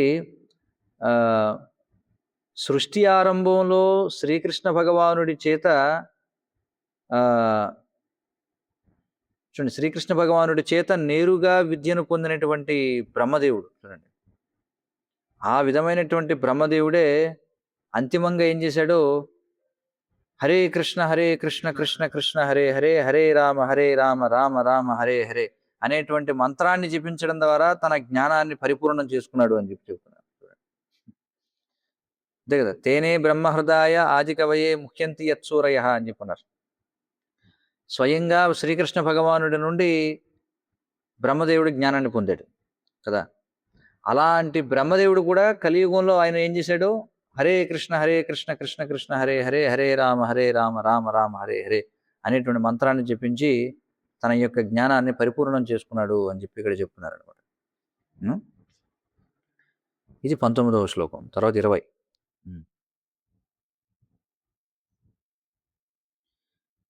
విద్వాన్ ప్రశస్యతే లోకే విద్వాన్ సర్వత్ర గౌరవం విద్యయా లభతే సర్వం విద్యా సర్వత్ర పూజ్యతే. చాలా సరళమైనటువంటి సంస్కృతం, అర్థమవుతుంది చాలా వరకు మనకు. విద్వాన్ ప్రశస్యతే లోకే, విద్వాన్ సర్వత్ర గౌరవం, విద్యయా లభతే సర్వం, విద్యా సర్వత్ర పూజ్యతే అని చెప్పన్నారు. ఇక్కడ ఏమంటున్నారంటే, విద్యావంతుడైన వాడు ప్రపంచవ్యాప్తంగా గౌరవించబడతాడట. విద్యావంతుడైన వాడు అన్ని చోట్ల గౌరవించబడతాడట. అన్ని చోట్ల కూడా మర్యాదనివ్వబడతాడు. అంటే అంటే కమాండ్ రెస్పెక్ట్ అంటే ఏమిటి? ఆ వ్యక్తిని చూడగానే చెప్పక్కర్లేదు, ఎవరు పరిచయం చేయక్కర్లేదు అనమాట, ఈయన చాలా గొప్పవాడు అందరూ అని చెప్పి. వెంటనే అందరూ కూడా గౌరవిస్తారట. కమాండింగ్ రెస్పెక్ట్ అనేది వేరు, హానర్ అనేది వేరు, కమాండింగ్ రెస్పెక్ట్ అనేది వేరు. ఇక్కడ ఏం చెప్తున్నారు? జ్ఞానం చేత ఏదైనా మనం పొందొచ్చు అని చెప్పుకుంటున్నారు. జ్ఞానం చేత దేనైనా సంపాదించవచ్చు. ఇంకా చెప్పాలంటే జ్ఞానమే విశ్వవ్యాప్తంగా గౌరవించబడుతుంది అని చెప్పుకుంటున్నాడు. విద్యా సర్వత్ర పూజ్యతే అని చెప్పుకుంటున్నాడు. ఇక్కడ భాష్యం చెప్తున్నారు చూడండి. విద్వాన్ అంటే ఎవరు? విద్యను కలిగి ఉన్నవాడిని విద్వాన్ అని చెప్పుకుంటారు, అంతే కదా. ధనవాన్ అంటే ధనం కలిగినవాడు. విద్వాన్ అంటే విద్య కలిగినవాడు. అంటే ఏ విద్య? వేద విద్య. వేద విద్యను కలిగిన వాడిని విద్వాన్ అంటారు. మరి అత్యున్నత స్థాయిలో విద్య అంటే ఏమిటంటే సాక్షాత్కారం పొందినటువంటి విద్య. తాత్వికమైనటువంటి, అంటే కేవలం తత్వపరంగా తెలుసుకోవడం కాదు. మనకి రెండు ఉన్నాయి. ఏమిటి? జ్ఞానం, విజ్ఞానం. జ్ఞానం అంటే ఏమిటి? విజ్ఞానం అంటే ఏమిటి? జ్ఞానం అంటే తెలుసుకున్న దాన్ని జ్ఞానం అంటారు. విజ్ఞానం అంటే ఏమిటి? అనుభవించిన దాన్ని విజ్ఞానం అంటారు కదా. కాబట్టి ఏ విద్య ఉన్నతమైనది అంటే ఆచరణలో పెట్టడం ద్వారా అనుభవం పొందినది ఏదైతే ఉందో అది ఉన్నతమైనటువంటి విద్య. మరి ఈ ఈ సాక్షాత్కారం పొందినటువంటిది ఏదైతే ఉందో ఈ విద్య, అదే లౌకిక విద్యను ఆధ్యాత్మిక విద్యను వేరు చేస్తుందట. చూడండి, ఎందుకంటే లౌకిక విద్యలో సాక్షాత్కారం అనేది ఏమైనా ఉంటుందా? లౌకిక విద్యలో సాక్షాత్కారం పొందడం అనేది ఏమైనా ఉంటుందా? A+B² ఎలా మీరు సాక్షాత్కారం పొందుతారు చెప్పండి? A+B² అన్నాడు, ఎలా సాక్షాత్కారం పొందుతారు? లేదా మ్యాట్రిసెస్ అంటాడు, ఏదో 2 గీతలు ఇలా గీసి అందులో పైన 3, 2 వరుసలో 3, అది ఎందుకో నాకు అర్థమయ్యే కాదు అసలు, ఎంత చదివినా కూడా. అర్థమవుతుంది కదా. మరి వాటిలో ఈ సాక్షాత్కారం పొందడానికి ఏముంది చెప్పండి? కానీ ఆధ్యాత్మిక జ్ఞానంలో సాక్షాత్కారం అనేటువంటిది ఉంటుంది. ఆ సాక్షాత్కారమే లౌకిక విద్యను ఆధ్యాత్మిక విద్యను వేరు చేస్తుంది అని చెప్పి అంటున్నారు. కాబట్టి ప్రస్తుతం మనకి అవసరమైంది ఏమిటంటే వేదములలో చెప్పబడినటువంటి దివ్యమైన సూత్రాలు ఏవైతే ఉన్నాయో వాటికి కట్టుబడి ఉండేటువంటి కళాశాలలో విశ్వవిద్యాలయాలు కావాలి మనకి ప్రస్తుతం. వాటికి కొరత ఉంది చూడండి. అందుచేత విద్వాన్లైనటువంటి వారు, అంటే నిజమైనటువంటి అవగాహన కలిగినటువంటి వాళ్ళు ఈ కృష్ణ చైతన్యాన్ని లేదా ఉన్నతమైనటువంటి సాక్షాత్కారాన్ని అందించడం కోసం వాళ్ళు ముందుకు వెళ్ళాలి అని చెప్పి అంటున్నారు. అర్థమవుతుంది కదా. చాలా మంది అడుగుతుంటారు, అదేమిటి మీరు చదువుకోవచ్చు కదా, అలా చేయొచ్చు కదా. ఎందుకు? చదువుకున్న వాళ్ళు చాలా మంది ఉన్నారు, కానీ ఇప్పుడు కావాల్సింది నీడ్ ఆఫ్ ద అవర్. ఇప్పుడు అత్యవసర స్థితి ఏమిటంటే కృష్ణ చైతన్యాన్ని ప్రచారం చేసేవాళ్ళు కావాలి, అది మనకు కావాల్సింది. శ్రీల ప్రభుపాదుల వారు తరచుగా ఇదే శ్లోకాన్ని వివిధ రకాలుగా ప్రస్తావన చేసేవారట. ఇప్పుడు మనం చెప్పుకున్న శ్లోకాన్ని శ్రీల ప్రభుపాదుల వారు వివిధ రకాలుగా అదే శ్లోకాన్ని ప్రస్తావన చేశారట. చివరికి ఈ శ్లోకాన్నట భారతదేశపు మొట్టమొదటి ప్రధానమంత్రి జవహర్లాల్ నెహ్రూకి ఆయన జనవరి 20వ తేదీన 1952న ఒక లేఖ రాశారట. ఎవరు? శ్రీల ప్రభుపాదుల వారు. ఆ లేఖలో కూడా చాణక్య పండితుడు రాసినటువంటి ఈ శ్లోకాన్ని ప్రస్తావన చేశారట ప్రభుపాదుల వారు. మరి ఆ లేఖ ఏమిటో చదువుతాను వినండి. ఇక్కడ పతిత భావన ప్రభువు చెప్తున్నారు. ఏమంటున్నారంటే, మా గురు మహారాజా దేశ నాయకుడికి ఈ విధంగా సలహా ఇచ్చారు. ఇప్పుడు నేను చదివేదంతా కూడా ప్రభుపాదుల వారు రాసింది. పండిట్ జవహర్లాల్ నెహ్రూ, చూడండి, అంటే ఎవరికి ముందు ఉత్తరం ఎవరికి రాస్తాం కదా, కాబట్టి రాస్తున్నారు. ఎవరికి ఉత్తరం అని అనకూడదు, లేఖ అని రాయాలి. ఎందుకంటే లేఖ వేరు, ఉత్తరం వేరు. ఏమిటి సంబంధం చెప్పండి రెండింటికి? లేఖ అంటే ఏమిటి? ఉత్తరం అంటే ఏమిటి? లేఖ ఉత్తరం ఒకటేనా కాదా? ఓహో, చెప్పండి. లేఖ అంటే ఏమిటి? ఉత్తరం అంటే ఏమిటి? కంప్యూటర్లో కొడితే లేఖ. ఇది ఆర్టిఫిషియల్ ఇంటెలిజెన్స్ అనమాట. ఇది లేఖ అంటే అంటే ఎవరు కూడా లేఖల యుగంలో పుట్టలేదు కదా, కాబట్టి తెలియదు. అంటే పుట్టిన వాళ్ళకి కూడా తెలుసుకోకపోవచ్చు. లేఖ అంటే ముందు మనం రాసేదాన్ని లేఖ అంటారు, దానికి సమాధానంగా రాసేదాన్ని ఉత్తరం అంటారు. మీకు అర్థమవుతుంది కదా. ఉత్తరం అంటే ఏమిటి? సమాధానం అని అర్థం. కాబట్టి మొదట రాసేదాన్ని లేఖ అంటారు. అవతల వాడు చేసిన స్పందన దాన్ని ఉత్తరము అని చెప్పుకుంటారు. దాన్ని జాబు అని అంటారు కదా. జాబు అంటే జవాబు అని అర్థం. జాబు రాశాడండి అంటారు. జాబు రాయడం అంటే ఏమిటి? పూర్వం జవాబు రాశాడు రాసిన దాన్ని. జవాబు అన్నా జాబ్ అన్నా ఉత్తరం అన్నా ఒకటే, కానీ లేఖ అంటే వేరు. కాబట్టి ఇక్కడ చూడండి, Pandit Jawaharlal Nehru president, all India national Congress working committee, రూపాయల ద్వారా రాస్తున్నారు జవహర్లాల్ నెహ్రూ లేఖ. డియర్ పండిట్ జీ అంటే ప్రియమైన పండితుడు అని చెప్పి ఇక్కడ పండిట్ జీ గారు.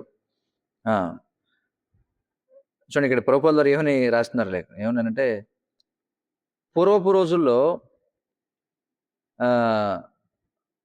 చివరికి చాణక్యుని వంటి బ్రాహ్మణ రాజకీయవేత్త కూడా ఈ విధంగా చెప్పేవాడు అని చెప్పి రాస్తున్నారు. ఏమని? విద్వతంచ నృపతంచ నైవతులయ కథాచన స్వదేశ పూజ్యతే రాజా విద్వాన్ సర్వత్ర పూజ్యతో అని చెప్పి రాశారు. అంటే ఏమిటది? దాని అర్థం ఏంటంటే, విద్వతాంచ నృపత్యాంచ నైవతుల్యం కదాచన స్వదేశే పూజ్యతే రాజా విద్వాన్ సర్వత్ర పూజ్యతే అని చెప్పి శ్లోకం రాసి ప్రభుపాల్ వారు అంటున్నారు. నిజంగా సంస్కారవంతుడైనటువంటి విద్యావంతుడు అతడు రాజకీయ నాయకుడి కంటే కూడా గొప్పవాడు. చూడండి ఏమంటున్నారు, a really cultured learned fellow is far above a politician. రాజకీయ నాయకుడి కంటే కూడా గొప్పవాడట ఎవరు? నిజంగా సంస్కారవంతుడైనటువంటి విద్యావంతుడు. ఎందుకంటే రాజకీయ నాయకుడు తన దేశ ప్రజలు వేసేటువంటి ఓట్ల ద్వారా గౌరవించబడతాడు, కానీ సంస్కారం కలిగినటువంటి విద్యావంతుడు ప్రపంచవ్యాప్తంగా గౌరవించబడతాడు. చూడండి ప్రభుపాల్ వారు ఏమంటున్నారు అంటే, దాని అర్థం ఏమిటి? ఓట్లు వేసి గెలిచినటువంటి వాడు ఆ దేశంలోనే గౌరవించబడతాడు, కానీ నిజంగా విద్య కలిగినటువంటి వాడు ప్రపంచవ్యాప్తంగా గౌరవించబడతాడు. కాబట్టి ప్రభుపాల్ వారు అంటున్నారు, so we say that Rabindranath and Gandhi were never dependent for the votes of their countrymen, but they were honoured all over the world for their cultural contribution. Prabhupada వారు ఏమంటున్నారు? అందుకే మేము ఏమంటున్నామంటే, రవీంద్రనాథ్ ఠాకూర్ అలాగే గాంధీ వాళ్ళు తమ దేశ ప్రజలు వేసినటువంటి ఓట్లపై ఆధారపడలేదు. వాళ్ళు ఈ జాతికి ఇచ్చినటువంటి సాంస్కృతిక తోడ్పాటు ఏదైతే ఉందో దాని చేత వాళ్ళు ప్రపంచం అంతా గౌరవించబడ్డారు. అంతేగాని వాళ్ళు ఏదో దేశ ప్రధాననో వాటి గురించి కాదు. ఇక్కడ ఏమంటున్నారు చూడండి, విద్య యొక్క కొలమానం ఏమిటి? ఏమంటున్నారంటే, to be testified by it's result and not by the manner of university degrees. Prabhupal వారు నెహ్రూతో చెప్తున్నారు. ఏమంటున్నారంటే, ఒక వ్యక్తి నేర్చుకునేటువంటి విద్య యొక్క నాణ్యతను మనం ఎలా కొలవాలంటే, యూనివర్సిటీ ఇచ్చినటువంటి డిగ్రీల ద్వారా కాదు, దాని యొక్క ఫలితం ద్వారా. ఆ విద్య నేర్చుకుని వాడు ఏం చేస్తున్నాడు అనే దాన్ని బట్టి మనం కొలవాలి అని చెప్పుకుంటున్నారు. తర్వాత ఇంకా ప్రభుపాల్ వారు అంటున్నారు, he said that one who looks upon all women except one's married wife as mothers, all others wealth as the pebbles on the street, and all living beings as one's own self is a really learned fellow. చూడండి ఇంకేమంటున్నారంటే ప్రభుపాల్ వారు, ఇది కూడా చాణక్యుడి యొక్క శ్లోకం. చూడండి చాణక్యుడికి ఎంత ప్రాముఖ్యత ఇవ్వబడింది, ఎంత ఎక్కువగా చాణక్యుడి గురించి ప్రస్తావన చేశారు. ఇక్కడ ఏమంటున్నారంటే, ఎవరైతే తన భార్యను తప్ప సకల స్త్రీలను తల్లిలా చూస్తారో, ఇతరుల యొక్క సంపదను రహదారిలో ఉన్నటువంటి గుళకరాళ్ళుగా చూస్తారో, ఆత్మవత్ సర్వభూతేషు సకల జీవులను తనతో సమానంగా చూస్తారో, వాళ్ళు నిజంగా విద్యావంతులు అని చెప్పి చెప్తున్నారు. ఇది మళ్ళీ మనం ఈ శ్లోకం చూస్తాం 12వ అధ్యాయం 14వ శ్లోకం చాణక్య నీతిలో. మాతృవత్ పరధారేషు పరద్రవ్యేషు లోష్ట్రవత్ ఆత్మవత్ సర్వభూతేషు యో పశ్యతి స పశ్యతి అని చెప్పారు. సపశ్యతి స పండిత అని చెప్పారు. ఆ విధంగా చూసేవాడే పండితుడు. అంటే ఇక్కడ చూడండి ప్రభుపాల్ ఎలా ప్రచారం చేస్తున్నారు. నీకు పేరుకే పండిట్జీ ఉంది కానీ నువ్వు పండితుడు కాదని చెప్పడం అనమాట. మీకు అర్థమవుతుంది కదా. ఇది చూడండి ప్రచారం అంటే. డైరెక్ట్గా నెహ్రూకి రాశారు పండిట్జీ అని చెప్పి. ఎందుకంటే నెహ్రూ గారి యొక్క చీకటి వ్యవహారాల గురించి నేను ఇక్కడ మాట్లాడదలుచుకోలేదు. అందుకే ఇక్కడ కావాలనే ప్రభుపాల్ ఏమన్నారంటే, మాతృవత్ పరదారేషు అని చెప్పన్నారు. ఎందుకంటే నెహ్రూ గారికి అసలు అది లేనే లేదనమాట. అవుతుంది కదా. అందుచేత ఇక్కడ కావాలని ఆ శ్లోకం చెప్పారు. ఇంకా ప్రభుపాదుల వారు కొనసాగిస్తున్నారు. He never stressed on the point of standard of how many grammars, rhetorics or other books of knowledge one might have gone through, or how many doctorates of different universities one might be decorated with. ఇంకేమన్నారంటే చాణక్యుడు ఎప్పుడూ కూడా ఒక వ్యక్తి ఎంత వ్యాకరణం నేర్చుకున్నాడు, ఎంత కవిత్వం నేర్చుకున్నాడు, లేకపోతే ఎన్ని పుస్తకాలు చదివాడు అనేది పట్టించుకోలేదు. వాడికి ఎన్ని డాక్టరేట్లు ఉన్నాయి వివిధ విశ్వవిద్యాలయాల నుండి, ఆ డాక్టరేట్ల ద్వారా వీడు ఎన్ని రకాల గౌరవాలు పొందాడు, వాటి గురించి చాణక్య పండితుడు చెప్పలేదు. ఇంకా ఏమంటున్నారంటే at the present moment we know very well that a few men look upon other women besides ones married wife as mothers చెప్తున్నారు చూడండి ప్రభుపాదుల వారు. ప్రస్తుత సమయంలో మనకి బాగా తెలిసిన విషయమే ఏమిటంటే అతి కొద్ది మంది మాత్రమే ఇతర స్త్రీలను, అంటే తాము ధర్మబద్ధంగా వివాహం చేసుకునేటువంటి భార్యను తప్ప ఇతర స్త్రీలను తల్లిగా చూసేవాళ్ళు అతి తక్కువ సంఖ్యలో ఉన్నారు ప్రస్తుత సమయంలో అనే విషయం మనకి తెలుసు. ఇది నెహ్రూ కూడా చురకండించడం అనమాట. అర్థమవుతుంది కదా. ఇంకా అతి కొద్ది మంది మాత్రమే ఇతరుల యొక్క సంపదను రహదారిలోని గుళకరాళ్ళుగా చూస్తారనే విషయం మనకి బాగా తెలిసిందే. నెహ్రూతో అంటున్నారు. ఇంకేమంటున్నారు, అతి కొద్ది మంది మాత్రమే ఏ విధంగా అయితే వ్యక్తి తన విషయంలో తాను ఎలా వ్యవహరించాలనుకుంటాడో, అంటే తనతో తాను ఎలా వ్యవహరించాలనుకుంటాడో అలాగే ఇతరులతో వ్యవహరించే వాళ్ళు అతి తక్కువగా ఉంటారనే విషయం కూడా మనకు తెలుసు అని చెప్పుకుంటారు. అర్థమవుతుంది కదా. అంటే మనతో మనం ఎలా వ్యవహరిస్తామో అలాగే ఇతరులందరితో వ్యవహరిస్తే చాలా బాగుంటుంది. అలా ఉంటుందా వ్యవహారం? అలా ఉండదు. మనతో మనం వ్యవహరించే తీరు వేరు, ఇతరులతో వ్యవహరించే తీరు వేరు అనమాట. ఇంకా లేఖ కొనసాగిస్తున్నారు చూడండి. The sages of old age discovered that by spiritual culture, man's energy should be utilized only for spiritual realization. ప్రభుపాదుల వారు ఏమంటున్నారంటే, మరి పూర్వకాలం నాటి ఋషులు ఎవరైతే ఉన్నారో వాళ్ళు ఏమని కనుగొన్నారంటే, ఒక సంస్కారవంతుడైనటువంటి వ్యక్తి యొక్క, అంటే ఈ ఆధ్యాత్మిక సంస్కృతి ద్వారా మాత్రమే, అంటే మనిషి యొక్క ఈ యొక్క శక్తి ఏదైతే ఉందో దానిని ఆత్మ సాక్షాత్కారం కోసమే వినియోగించాలని చెప్పారు మన ఋషులు. ఇక శ్రీకృష్ణ భగవానుడు ఏదైతే భగవద్గీతలో తత్వాన్ని బోధించాడో 5,000 సంవత్సరాల క్రితం, అది పక్కన పెడితే అది మాత్రమే కాదు, 2,000 సంవత్సరాల మానవ చరిత్రలో చివరికి యేసుక్రీస్తు, ప్రాఫిట్ మహమ్మద్, బుద్ధుడు, శంకరాచార్యుల వారు, మధ్వాచార్యుల వారు, రామానుచార్యుల వారు, చివరికి శ్రీ చైతన్య మహాప్రభు, వారు ఎవ్వరూ కూడా భౌతికమైనటువంటి జీవన విధానానికి వాళ్ళు ప్రాముఖ్యతనివ్వలేదు. కృష్ణుడి విషయం పక్కన పెట్టండి, 5,000 సంవత్సరాల క్రితం కృష్ణుడు చెప్పాడు, అది పక్కన పెడితే 2,000 సంవత్సరాల లోపల వచ్చిన వీళ్ళందరూ కూడా, వీళ్ళెవరూ కూడా భౌతికమైనటువంటి జీవన విధానానికి ప్రాముఖ్యతనివ్వలేదు. చూడండి, భౌతికమైనటువంటి అవసరాలు ఎల్లప్పుడూ కూడా ఆత్మసాక్షాత్కారానికి అధమమైనవే అని చెప్పుకుంటున్నారు.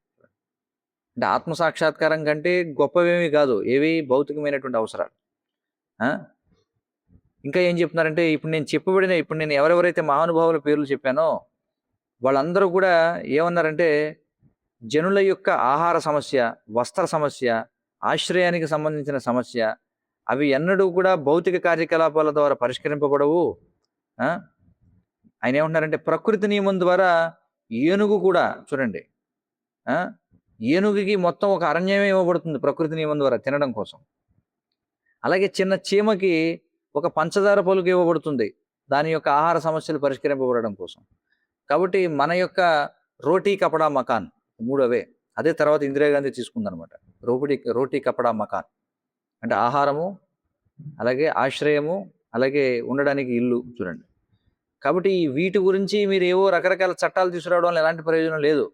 ప్రకృతి ఎలాగో ఏర్పాటు చేసింది, ఎందుకంటే ఏనుగుకి ఏర్పాటు చేసింది, చీమకి ఏర్పాటు చేసింది, కాబట్టి మనిషికి ఎందుకు ఏర్పాటు ఉండదు? చూడండి, ఎందుకు ఇవన్నీ రాయాల్సి వచ్చిందంటే, ఇప్పుడు ఇందులో ఏదైతే ప్రభుపాదుల వారు చెప్పారో అవన్నీ నెహ్రూకి వర్తిస్తాయన్నమాట. నెహ్రూ నెంబర్ 1 స్త్రీలోలుడు అనమాట. స్త్రీలోలుడు మొదటి విషయం. రెండవది, ఆయన ఆధ్యాత్మికతను దూషించేవాడు.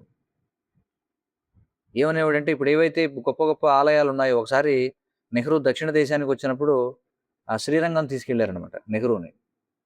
అక్కడ ఉన్నటువంటి స్థానిక రాజకీయ నాయకులు వీళ్ళందరూ ఏం చేశారంటే నెహ్రూని శ్రీరంగ ఆలయానికి తీసుకెళ్లారు. మీరు అందరూ వెళ్ళుంటారు కదా శ్రీరంగ ఆలయానికి. పెద్ద పెద్ద ప్రాకారాలు ఉంటాయి. అదంతా చూసిన తర్వాత మొత్తం అంతా తిరిగి చూసిన తర్వాత చివరికి ఎవరో ఒక ఆయన పెద్ద ఆయన మీకు ఎలా అనిపించిందండి అంటే చాలా బాగుంది, మందిరం చాలా గొప్పగా కట్టారు, దీన్ని ఒక ఫ్యాక్టరీగా మారిస్తే చాలా బాగుంటుంది అన్నాడు. ఎవరు? మన పండిట్ నెహ్రూ గారు. అర్థమవుతుంది కదా. అలాగే ఆయన ఏమనేవాడంటే ఈ ఆధునిక భారతదేశానికి ఆధునిక దేవాలయాలు ఏమిటంటే ఈ సాగునీటి ప్రాజెక్టులు, ఐఏఎంలు, ఐఐటీలు అని చెప్పి అన్నాడు. ఆయనే మొదలుపెట్టారు ఇవన్నీ కూడా.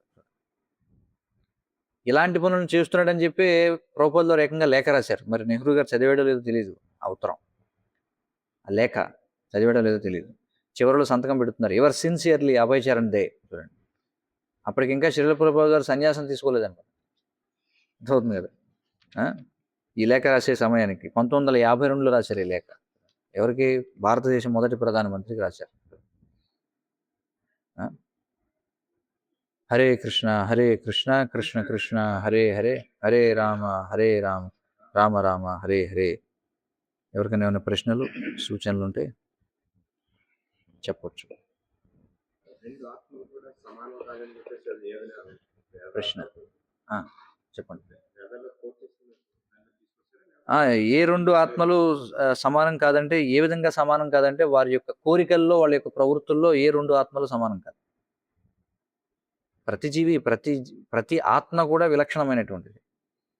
నాణ్యత రీత్యా అందరూ సచ్చిదానందులైనప్పటికీ కూడా ఏ జీవి కూడా మరొక జీవితో తన యొక్క ప్రవృత్తుల్లో, కోరికల్లో, సేవ చేయాలనుకునేటువంటి విధానంలో సమానం కాదండి. వ్యక్తిత్వాలు వేరు, అంతే కదా. వ్యక్తిత్వము అంటేనే, ఐడెంటిటీ అంటేనే అర్థం ఏమిటంటే అతను ఒక విధంగా వ్యక్తం అయ్యాడు, నేను ఒక విధంగా వ్యక్తం అవుతున్నాను. ఇంకేమైనా ప్రశ్నలు ఉన్నాయా ఎవరికైనా?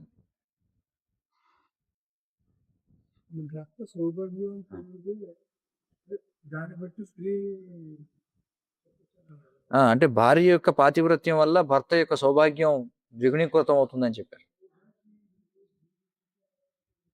అంటే అతని యొక్క అదృష్టం అంతా కూడా సంపద కావచ్చు, అతని యొక్క ఆరోగ్యం కావచ్చు, అతని యొక్క పేరు ప్రఖ్యాతులు కావచ్చు, అతని యొక్క ఆనందం కావచ్చు. చూడండి, సౌభాగ్యం అంటే కేవలం ధనం ఒకటే కాదు కదా. మనకి ఎన్ని రకాలు ఉన్నాయి. సంతానం సౌభాగ్యమేగా. సంతుష్టి, అది కూడా సౌభాగ్యమే కదా. ఆరోగ్యం, అది కూడా సౌభాగ్యమే కదా. చక్కటి ఆహారం, అది కూడా సౌభాగ్యమే కదా. అంటే కేవలం ధనం ఒకటి లెక్క వేసుకోకండి, ఇవన్నీ సౌభాగ్యం అంటే. కాబట్టి పాతివ్రత్యం కలిగి ఉంటే కనుక అప్పుడు భర్త యొక్క సౌభాగ్యం పెరుగుతుంది అని చెప్తున్నారు. ఏమన్నా ప్రశ్నలు ఉన్నాయా? హరే కృష్ణ, చెప్పండి. దుఃఖారే ప్రభు.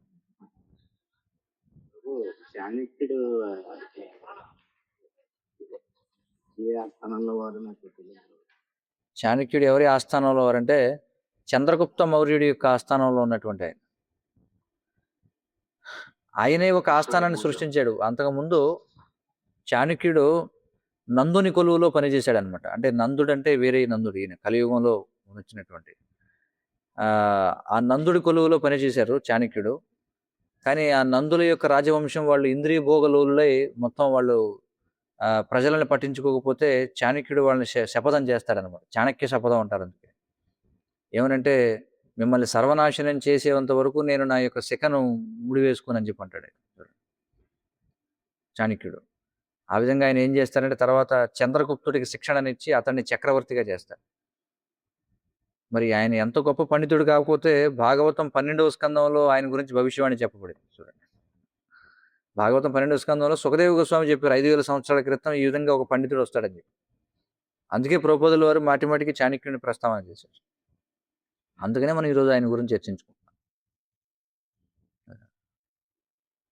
ఇది సుమారుగా 2000 సంవత్సరాలకి, 2000 కాదు, ఇంకా కొంచెం 2500 సంవత్సరాలకి పూర్వీకుడు అనమాట చాణక్యుడు, ఒక విధంగా చెప్పాలంటే. అంటే 2000 సంవత్సరాలు అనుకోండి. అంటే ఈ గ్రీకులు ఎప్పుడైతే మన భారతదేశంపై దండయాత్ర చేశారో ఆ కాలం నాటివాడు అనమాట. అలెగ్జాండర్ భారతదేశంపై దాడి చేసినటువంటి కాలం నాటివాడు చాణక్య పండితుడు. హరే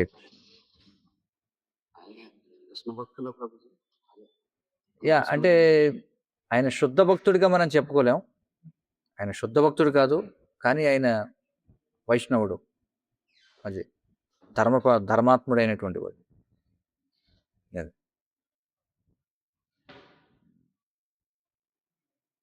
అయితే చాణక్యుడు ఇచ్చినటువంటి బోధనలను వినియోగించుకొని మనం భక్తిలో పురోగమించవచ్చు. అంటే లౌకికంగా, అంటే ఇక్కడ చాణక్య నీతిలో విశేషం ఏమిటంటే ఇటు లౌకికంగాను ఆధ్యాత్మికంగాను ఎలా ముందుకు వెళ్ళాలి అది చెప్పేదే చాణక్య నీతి అనమాట. అర్థమవుతుంది కదా. ఇంకేమైనా ప్రశ్నలు ఉన్నాయా ఎవరికి? హరే కృష్ణ. శ్రీ చాణక్య నీతి శాస్త్రం కి జయ. జగద్గురు శ్రీల ప్రభుపాద్ కి జయ. వాంఛాకల్పతరుభ్యశ్చ కృపా సింధుభ్యో చ పతితానాం పావనేభ్యో వైష్ణవేభ్యో నమో నమః. సంసార దావానలీలోకా ప్రాణాయ కారుణ ఘనాఘనాత్యం సకలన గుణార్ణవశ వందే గురు శ్రీ చరణారవిందం.